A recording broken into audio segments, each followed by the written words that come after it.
জায়গা থেকে অবশ্যই টার্গেট থাকবে যে আমার মনে হয় যে বিসিবির ওই প্ল্যান করা আছে যারা কিনা এই লিগে ভালো খেলবে, একটা ভালো অপরচুনিটি আছে তাদের ন্যাশনাল টিমে ব্যাক করার। সো সেই জায়গা থেকে যখন আমি টিমের জন্য ভালো খেলতে চাইবো, একই সাথে ওই পারফরমেন্সটা আমার নিজেরও হয়ে যাবে। সো ওই টার্গেটটাই থাকবে টিমকে জেতানোর।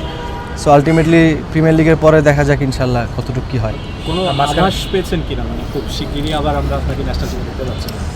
না দেখেন, আমি তো মানে লাস্ট ঈদের আগে থেকে শুরু করে লাস্ট ক্যাম্প পর্যন্ত টিমের সাথেই ছিলাম, ক্যাম্প করতেছি। সো ওই জায়গা থেকে একটা পজিটিভ ভাইব তো অবশ্যই আছে। সো এখন নিজের কাজটা হচ্ছে ভালো পারফরমেন্স করা, কন্টিনিউ মানে কনসিস্টেন্ট ওয়েতে পারফরমেন্স করা। তো আমার মনে হয় সেটা করতে পারলে অবশ্যই একটা সুযোগ আছে সামনে। আমরা শুনছিলাম এই সিরিজের বিবেচনাতেই আপনি ছিলেন, এমনকি মানে দলের সাথে যুক্ত হয়ে যাচ্ছেন, ঢাকায় এসেছিলেন সিলেট থেকে, ঘটনাটা একটু যদি সেটা আমার মনে হয় যে থার্ড ওয়ানডেতে হয়তো বা প্ল্যান করা ছিল, তো হয়তো বা লাস্ট আওয়ারে কোনো প্ল্যান হয়তো বা চেঞ্জ হয়েছে। সো সেইটা মানে এই সিরিজে টি-20তে বা এমন কিছু এইভাবে আমার কাছে কোনো নিউজ আসে নাই। সো সেটা হয়তো বা দু একটা আপনাদের মাধ্যম থেকে আমি জানতে পেরেছি।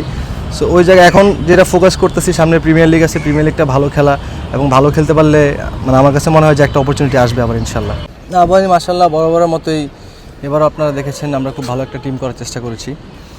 সিনিয়র কিছু প্লেয়ার, আবাহনীর কিছু পুরাতন প্লেয়ার ব্যাক করানোর চেষ্টা করা হয়েছে, সাথে যারা গত বছরের ইয়াংস্টার ছিল এবার নতুন করে কিছু প্লেয়ার অ্যাড করেছি আমরা। সো আমি আশাবাদী যে আমাদের টিম খুব একটা ভালো একটা টিম হয়েছে।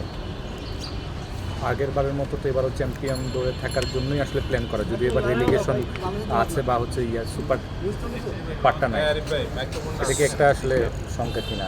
সুপার লিগটা থাকলে আপনার হয় কি যে যারা কিনা চ্যাম্পিয়ন রেসের দিকে থাকে তাদের জন্য একটা অপরচুনিটি থাকে যে যদি তারা লিগের প্রথম দিকে কিছু পয়েন্ট হারায়ও ফেলে তো সেই জায়গা থেকে আবার ব্যাক করার একটা চান্স থাকে। তো এই লিগে আমার মনে হয় যে একটু চ্যালেঞ্জিং থাকবে সব টিমগুলোর জন্যেই। যারা কিনা চ্যাম্পিয়ন ফাইটের দিকে থাকবে তাদের জন্য খুবই চ্যালেঞ্জিং থাকবে প্রথম থেকেই। প্রত্যেকটা ম্যাচ খুবই ইম্পর্টেন্ট হবে এবং একটা পয়েন্ট খুবই ইম্পর্টেন্ট হবে।